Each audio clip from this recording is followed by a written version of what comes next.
Hi friends, चला तर मग आपण बीटरूटची टिक्की बनवूया।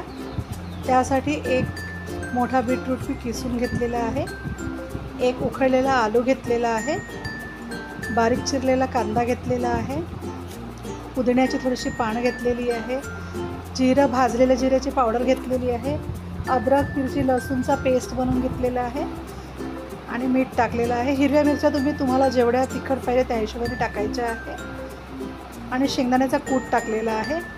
तांदळाचं पीठ आपण बाइंडिंगसाठी जेवढं आवश्यक आहे तेवढं टाकायचं आहे आणि छान मिक्स करून घ्यायचं आहे। सर्व काही छान मिक्स झाल्यानंतर हाताला थोडंसं तेल लावायचं आणि या पद्धतीने गोल गोल असे चपटे वड्या टाईप आपली टिक्की बनवून घ्यायची आहे। या पद्धतीने बनवायची आहे आणि हेल्दी रेसिपी आहे ही। थोडंसं तेल किंवा तूप टाकायचं आहे आणि शेलो फ्राय करून घ्यायचं आहे। छान क्रंची लागते। शेंगदाण्याचा कूट तुम्ही जास्त पण टाकू शकता किंवा सगळे शेंगदाणे पण टाकू शकता म्हणजे क्रंचसाठी। आणि ह्या पद्धतीने दोन्ही बाजूनी छान परतून घ्यायचं आहे। तयार आहे आपली बीटरूट टिक्की। हे तुम्ही केव्हाही बनवून खाऊ शकता आणि हेल्दी रेसिपी आहे। थँक्यू।